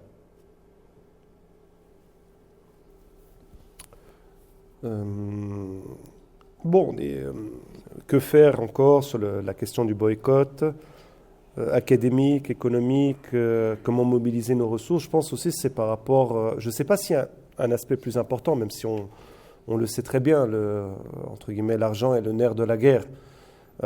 Et dès lors, ça devrait poser la question économique en premier lieu. Mais je pense que surtout ce qui est important, c'est par rapport à nos secteurs d'intervention, à chacun et chacune, et comment on peut se mobiliser avec d'autres dans ces secteurs d'intervention. Et bien sûr, ça peut aller en collaboration aussi avec, par exemple, le boycott économique, mais c'est de dire, et c'est une des demandes de la Fédération de la Palestine et d'autres groupes pro-palestiniens où on soutient la cause palestinienne, c'est arrêter toute collaboration économique, politique et militaire avec l'État d'Israël jusqu'à ce qu'il respecte le droit international, par exemple. Et c'est de ne pas permettre, en fait, ce qu'il faut faire, c'est rendre Israël infréquentable. Infréquentable. Et encore une fois, ça passe par un rapport de force. Pourquoi on dit, et après il y a aussi des choses qui sont très importantes à travers le BDS, c'est qu'ils font une différence entre les individus et les institutions. Par exemple, le boycott académique, ce n'est pas contre des individus en soi, mais contre des institutions ou des individus soutenus par des institutions israéliennes qui participent au boycott. C'est très important parce que beaucoup disent qu'il y a, voilà, un peu antisémite, etc. Non, il s'agit véritablement d'un boycott construit sur une perspective politique inclusive et qui est en solidarité avec toutes les causes d'émancipation et de lutte antiracisme à travers le monde. D'ailleurs, comment comprendre qu'en Europe, l'Irlande soit toujours un peu à la tête de la résistance par rapport à la question palestinienne, mais il faut juste voir son passé contre la colonisation britannique, etc. Donc, moi, je dirais, académique, ça sert, parce qu'aujourd'hui, ce n'est pas parce que je travaille dans une université, mais c'est de dire, par exemple, de révéler que les universités israéliennes jouent un rôle pour rendre, entre guillemets, plus efficace l'occupation israélienne, de dire qu'ils collaborent avec les massacres, etc. Encore une fois, je pense que ça dépend de nos secteurs d'intervention, mais surtout nous structurer, essayer d'avoir des... Il y a eu des choses qui ont été intéressantes dans le passé. Par exemple, en Norvège, ils ont pu faire des defunding sur, par exemple, dans le cadre des plans de retraite de financement, de toute compagnie qui avait investi dans les colonies. C'est un premier pas qui est bien, je pense. Toute industrie investie, et d'ailleurs on voit que certaines grosses compagnies au niveau international, grâce au boycott, ont perdu des milliards de dollars. Donc c'est des premiers pas, ou aussi de dire, voilà, Puma ne soutient plus officiellement, ne sponsorise plus officiellement l'État d'Israël. Voilà, tu veux dire quelque chose ? Tu as totalement raison, mais encore une fois, ça passe par des constructions de rapports de force. Et ce n'est pas pour me répéter, pour dire... Mais par exemple, à l'Université de Lausanne, on a eu une série de problèmes au début, mais on a construit un rapport de force, je pense, entre étudiants et un certain nombre d'enseignements qui a permis, ce qui n'était pas permis forcément au début, l'organisation de conférences, etc., d'organisation de solidarité avec la Palestine, d'avoir alors, ce qui reste très symbolique, mais des communiqués de l'Université de Lausanne, etc., mais après, c'est vrai qu'au niveau mondial, il y a beaucoup plus à faire. Mais c'est juste, voilà, comment s'organiser dans nos secteurs d'intervention, et je pense que tout est utile, entre guillemets. Mais il faut juste structurer. Mais bien sûr, c'est aussi de construire des capacités de résistance localement avec faire des liens au niveau plus loin que le canton, national, et ensuite international, pour s'entraider. Par exemple, on est tout un certain nombre à s'être inspiré des premières lettres, tu vois, de boycott académique parties en Irlande, qui a fait un peu boule de neige par la suite. Après, on a lancé ça. Après, au niveau économique aussi, il y a des mouvements qui se sont... De la même manière que les classes dirigeantes apprennent de leurs propres moyens de répression, il faut que nous, on apprenne de nos propres moyens de lutte, succès, etc. Donc, je répondrai de cette manière, mais le plus important, c'est de rendre Israël infréquentable, de dire que ce n'est pas normal de collaborer avec un État d'apartheid, et ce n'est pas Joseph Daher dans une conférence entre guillemets de gauchiste qui le dit, mais c'est Amnesty International, Human Rights Watch, B'Tselem, etc. Donc ça, c'est des choses aussi sur lesquelles s'appuyer. Donc encore une fois, il n'y a pas de réponse toute faite, c'est beaucoup de travail, et encore une fois, qui revenait à la question du camarade avant, c'est du travail à moyen long terme, et ce n'est pas simplement en période entre guillemets de crise, et il faut continuer. Sur l'histoire des deux États, je n'ai pas beaucoup abordé. D'ailleurs, le BDS ne prend pas position là-dessus. C'est une question de droit. Sur la question, trois droits fondamentaux, c'est-à-dire le droit au retour, l'égalité des Palestiniens à l'intérieur de l'État d'Israël, la fin de l'occupation, etc. Pour moi, la solution devrait être le démantèlement de l'État d'Israël, une solution à un État démocratique, laïque, et espérons-le socialiste pour ma part, dans lequel ça ne s'arrête pas là, mais c'est aussi une redistribution des richesses, un plan de redistribution des terres aussi, parce que sinon ça va créer une sorte de situation comme en Afrique du Sud, où il y a une fin d'apartheid politique, mais pas sociale et économique. Et ça aussi, c'est très important. Et là aussi, on peut apprendre, et c'est encore une fois, c'est important d'apprendre des luttes des autres, c'est toute la question de la réparation aux États-Unis par rapport à l'esclavage et au racisme contre les Noirs. Il y a toute une discussion sur la question des réparations que les populations noires devraient bénéficier. Pas simplement dans une perspective symbolique, mais aussi de redistribution des richesses. Donc pour moi, ce serait le démantèlement, et ça veut dire, quand on dit démantèlement de l'État d'Israël, ça ne veut pas dire les Juifs à la mer. Ça veut dire un État où tout le monde a le droit de vivre en égalité, mais on ne peut pas espérer tout de suite l'État binational peut avoir lieu, mais après le démantèlement des structures sionistes de l'État d'Israël. Sinon, ça va permettre simplement la continuation d'une domination caractérisée, encore une fois, comme apartheid. Une autre raison, c'est que pour moi, la solution des États a toujours été problématique parce que déjà, elle ne prend pas en compte la globalité de la population palestinienne. Une solution à 2 États peut permettre, théoriquement, la continuation de l'état d'apartheid, c'est-à-dire inégalité des Palestiniens de 1948, peut permettre le refus du droit au retour. Et enfin, permet la continuation du chien de garde de l'impérialisme occidental. Donc pour toutes ces raisons aussi, je suis contre. Après, comme tu vous l'as dit, il y a la question de cette réalité. Quelle est la réalité? Pourquoi on parle beaucoup de l'État à 2 États aujourd'hui? On la ressort, entre guillemets. Parce que c'est la seule perspective que peuvent donner les États occidentaux aux Palestiniens, et à la fois pour permettre de continuer la relation avec les États arabes et la normalisation. Vous avez vu, je ne sais pas si vous avez vu il y a 2 jours ou hier, le communiqué des ministères des Affaires étrangères saoudiens qui dit pas de normalisation avant 2 États, capitale, etc. Bon, entre guillemets, le 7 octobre a fait monter les enchères. Les Saoudiens qui étaient prêts à tout, maintenant, parce qu'à la différence avec d'autres monarchies du Golfe du type Émirats et Qatar, c'est qu'ils doivent dealer, ils doivent prendre en considération une opinion populaire. Une population indigène de 60%. Les Émirats arabes unis, c'est 5%. Qatar, c'est moins que 5%. Donc ça, c'est une différence aussi. Mais en plus de ça, si on reste seulement sur la question qui est incapable de répondre, déjà, encore une fois, Netanyahou dit jusqu'à aujourd'hui, je ne veux pas 2 États. Et voilà, les Européens seraient d'accord peut-être de donner des formes symboliques de souveraineté. C'est comme ça quand ils disent on veut une autorité palestinienne réformée pour revenir à Gaza. Ça ne veut rien dire. Ça ne veut absolument rien dire. Donc ils n'ont pas de perspective. Et finalement, si on parle juste sur la question que les gens nous disent réaliste. En 2005, lorsque Sharon, Premier ministre de l'époque, a décidé de retirer 8000 colons, pas de se retirer de la bande de Gaza qui continue à être occupée, 8000 colons qui occupaient à peu près 40% des terres de la bande de Gaza, il a fallu 24 000 policiers services de sécurité. Donc un ratio de 1 pour 3. Quasiment, ça a créé à l'époque, pas une guerre civile, mais des tensions relativement importantes.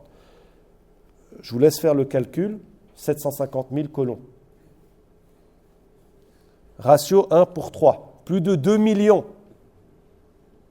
Ce n'est pas possible. Ce n'est pas simplement possible. Sans parler de l'envie politique d'y aller. Donc ça, c'est... Donc voilà, pour toutes ces raisons, c'est pour ça que moi, je suis opposé à la solution des 2 États. Et, encore une fois, un État unique, et après, espérons, dans une fédération d'États socialistes de la région, mais bon, on y est encore très loin. Mais voilà, je vous dis mes perspectives, mes horizons politiques, que vous devinerez. Sur les manifestations internationales, il y a cette idée, et ce n'est pas la première fois, que des manifestations internationales massives n'arrivent pas tout de suite à des objectifs. Un exemple simple, c'est la guerre d'invasion et d'occupation de l'Irak. Parmi les plus grosses manifestations, par exemple à Londres, mais voilà, durant des décennies.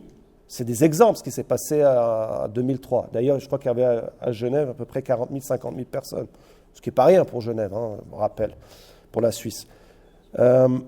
Et beaucoup ont dit, mais non, ce n'est pas vrai de dire que ça ne sert à rien. Déjà, la pression monte.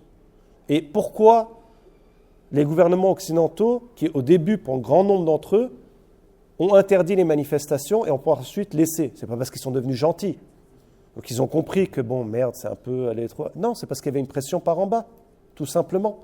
Encore une fois, c'est pour dire la question des rapports de force. L'Allemagne, le pire en Europe, après il y a la France, voilà, ils ont pu, parce qu'il y a eu lutte. Rappel, en Angleterre, il y a quand même une ministre qui a dû démissionner à cause des manifestations, parce qu'elle avait dit trop de conneries. Donc quand même, ça fait des petites choses. Après, il faut construire. Il y a eu des petites réussites, comme j'ai dit, mais ça prend du temps. Mais aussi, grâce aux expériences accumulées, ça permet, voilà, des futures résistances. Donc même si Et encore une fois, c'est pour ça que je vous dis que le chemin est long, il faut avoir de la patience, même si des fois c'est...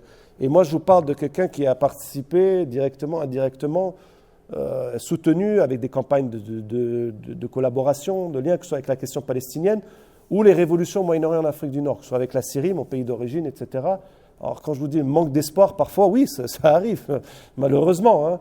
Mais je pense qu'aussi, il y a des éléments d'espoir très importants. Et particulièrement ce qui se passe aux États-Unis.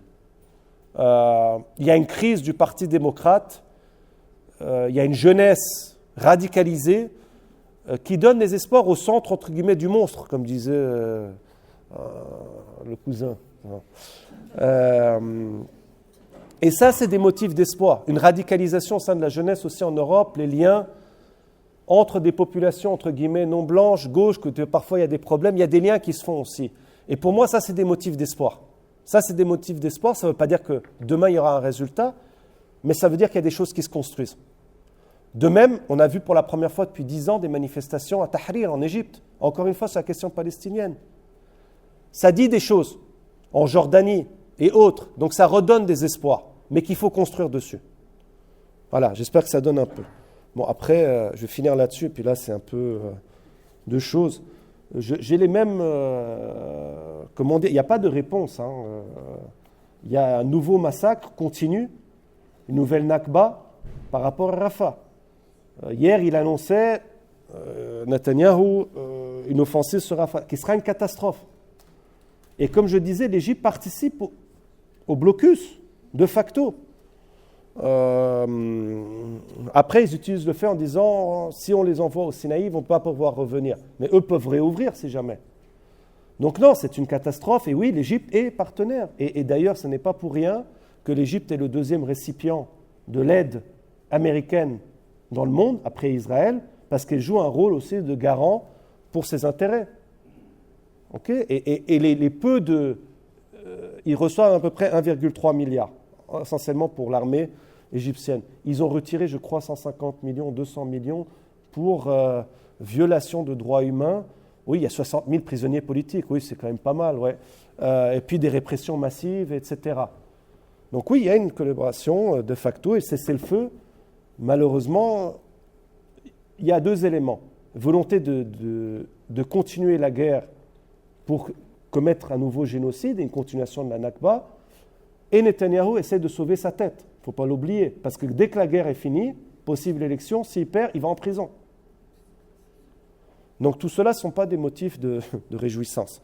Mais j'ai les mêmes questionnements que toi. Sur la dernière chose, résistance culturelle doit s'allier à une résistance d'un projet politique.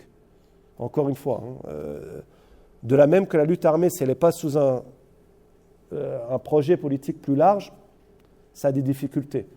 Mais bien sûr qu'historiquement, la résistance culturelle a été un élément, mais tout seul, non. Moi, je ne suis pas pour un truc un peu, parfois, folklorique de la culture palestinienne, qui est pour moi un peu problématique, si tu veux. Je sais que tu ne veux pas du tout dire comme ça, et les éléments que tu as montrés ne sont pas du tout dans ce sens-là. Mais il faut que ça soit lié avec un élément politique, avec un projet politique.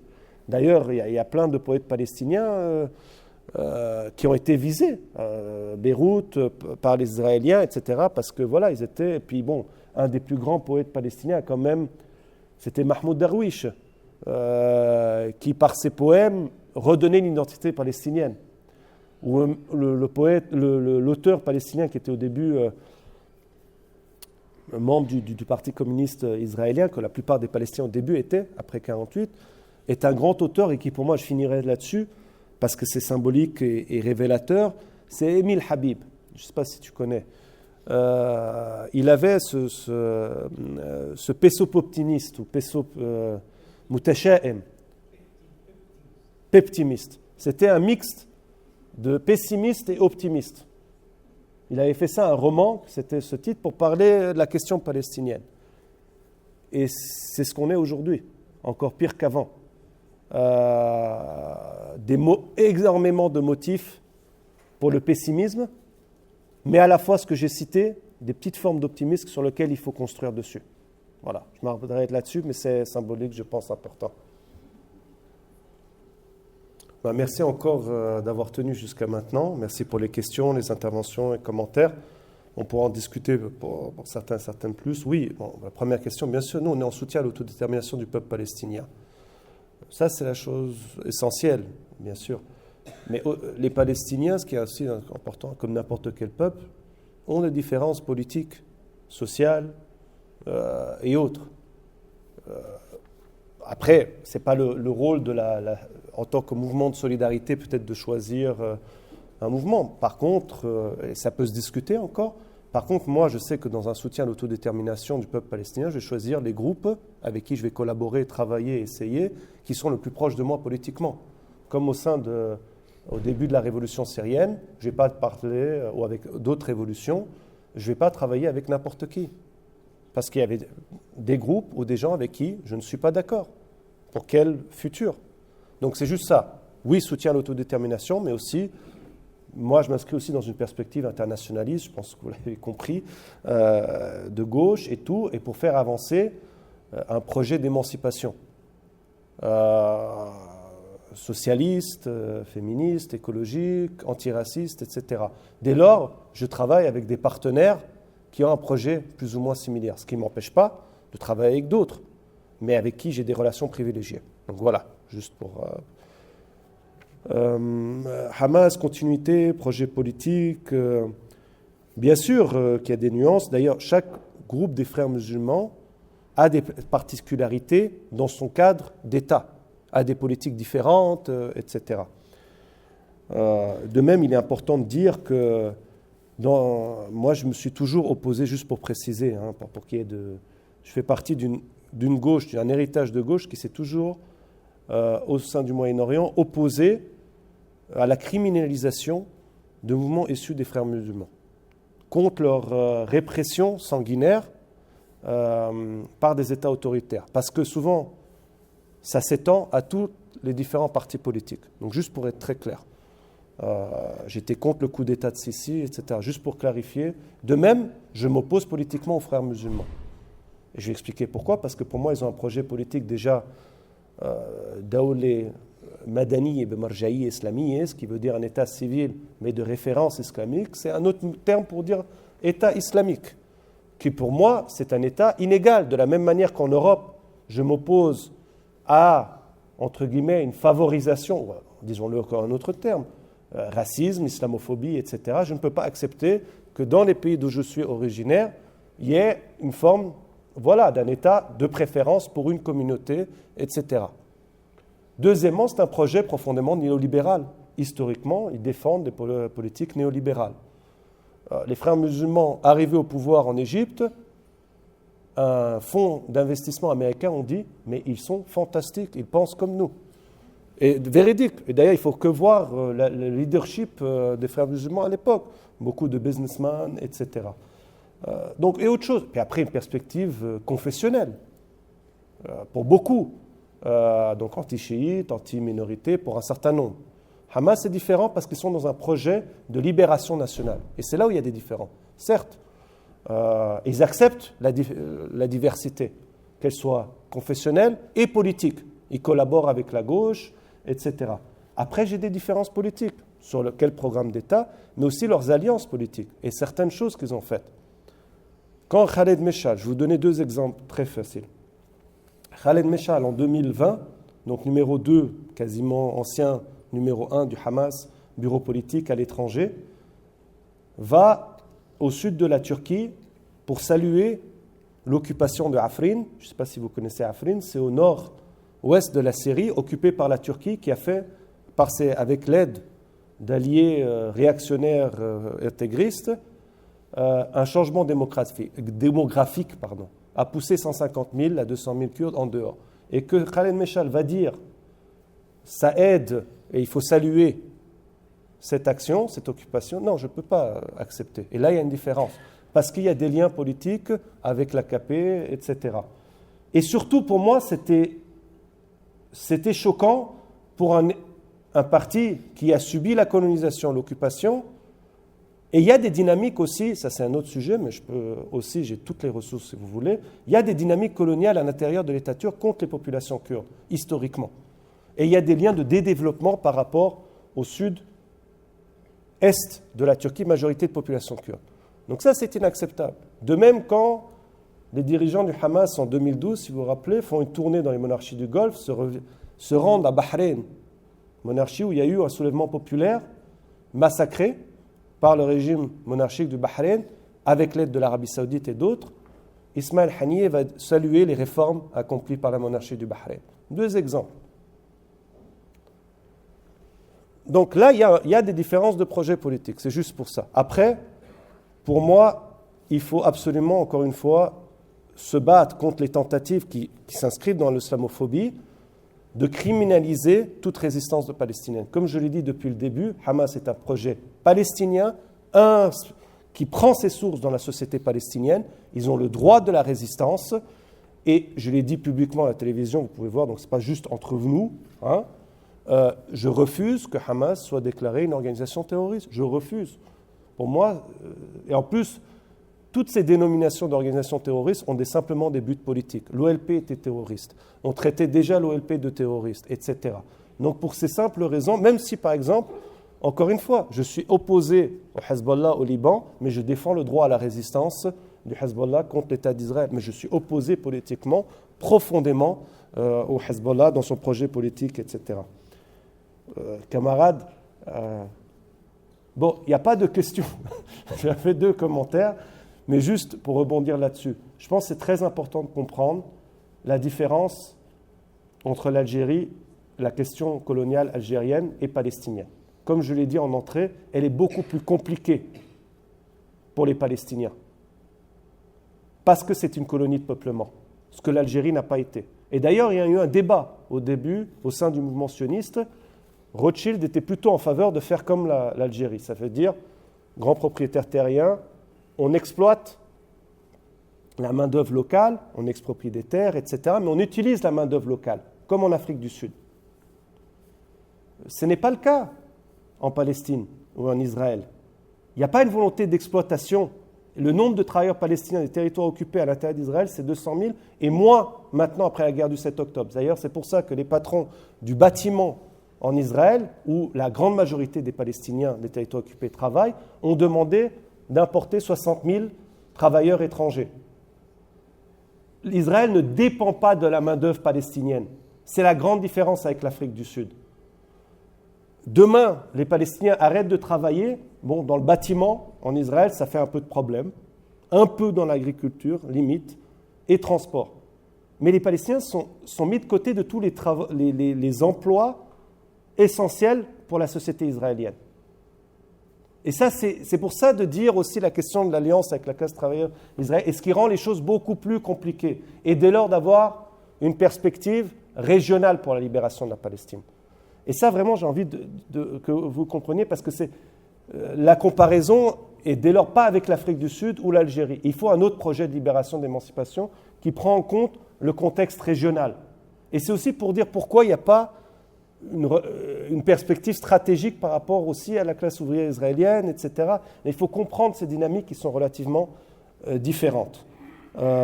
Bon, sur le Conseil de sécurité, ça sera un changement, s'il y a un changement. Encore une fois, et là c'est un truc important, beaucoup de monde parle, il faut un monde multipolaire. Moi, unipolaire, bipolaire, multipolaire, je suis contre. Multipolaire aujourd'hui, ça veut dire quoi? Qu'on donne un peu plus de pouvoir à la Russie, la Chine, d'autres. C'est des États autoritaires, capitalistes, qui veulent opprimer leur classe populaire. À aucun moment, c'est des alliés des Palestiniens. Où vous voyez la Russie font des rhétoriques, la Chine, etc. Moi, je veux un monde, une alliance des classes populaires internationales. La fin, et il faudra penser peut-être à une autre nation des Unies, mais je ne veux pas un Conseil de sécurité plus large. Je m'en fous fondamentalement. Non, il faut penser autrement les choses. Donc, il s'agit vraiment de construire par en bas une alternative internationaliste de solidarité des classes populaires, parce qu'il ne faut pas penser que des États qui sont dits opposés aux États-Unis aujourd'hui sont des alliés. Non. La Russie, jusqu'avant la crise ukrainienne et son invasion impérialiste de l'Ukraine, était un grand ami de Netanyahou, Poutine et Netanyahou. La Chine ne dit pas grand-chose, à part une rhétorique, et ne va pas aller se battre ou financer les Palestiniens et Palestiniennes, etc. Donc pour moi, c'est ni les États-Unis, ni la Russie, ni la Chine, c'est l'alliance des classes populaires. C'est pour moi, ça c'est quelque chose de très important de mettre en avant. Là. Et c'est comme ça qu'on pourra permettre, je pense, une perspective émancipatrice pour les Palestiniens et Palestiniennes. Bon, j'ai répondu sur la question d'un État, deux États. Je voulais juste dire une autre chose peut-être, et d'ailleurs c'est aussi important, tu as dit quelque chose, là c'est un petit désaccord, l'Europe n'était pas redevable aux sionistes par rapport à la Shoah. Le projet colonial date d'avant. C'est important aussi de voir ça. L'émigration et le projet d'implanter le mouvement sioniste datent d'avant la Shoah. Hein, ce n'est pas simplement pour dire ça c'est l'excuse, mais ça date bien avant, comme tu le sais bien. Et donc, il est important pour nous, voilà, je vais vraiment finir là-dessus, désolé Marc, on le disait avant, de construire un rapport de force par en bas, mais qui prend, et ça c'est aussi une difficulté qu'on a eue au sein de la gauche, de comprendre que l'unité des classes populaires ou des classes travailleuses ne passe pas simplement par des luttes, entre guillemets, comme il est souvent dit, économistes ou sur nos lieux de travail, mais qui prend aussi en considération la question antiraciste, la question internationaliste, une lutte. On ne peut pas, particulièrement dans un Suisse où, encore une fois, vous avez une partie de la population, à peu près 20%, qui n'ont pas le droit de vote et qui sont en majorité des classes travailleuses étrangères. À prendre ça en considération, lutter contre l'islamophobie et toutes les formes de racisme, antisémitisme, etc. De même, jusqu'à aujourd'hui, en moyenne, les femmes touchent 20% de moins. Donc toutes ces luttes, il faut les lier dans une perspective vraiment d'unifier nos forces. Sans cela, je ne pense pas qu'on pourra créer un rapport de force utile. Et aujourd'hui, encore une fois, la question palestinienne est centrale pour la gauche radicale et les futures luttes. On ne peut pas la mettre de côté. Encore une fois, si on la met de côté et on n'en parle pas, ça veut dire quelque chose de significatif sur notre projet de société. Aujourd'hui, la question palestinienne, partout en Europe ou aux États-Unis particulièrement, mais aussi plus au-delà dans le monde, est une question centrale pour percevoir une lutte d'émancipation. C'est une frontière, on ne peut pas le nier aujourd'hui. Et si on n'est pas clair sur cette frontière, bien sûr on est pour abattre toutes les frontières, hein, on est clair. Mais dans cette question de débat politique, on ne peut pas juste la mettre de côté. OK ? Et voilà. Et c'est sur cette base-là qu'on pourra essayer de construire, je pense, un projet d'émancipation, mais qui prend en compte à la fois les luttes contre toutes les formes d'exploitation, mais également contre toutes les formes d'oppression dans une perspective internationaliste. Merci.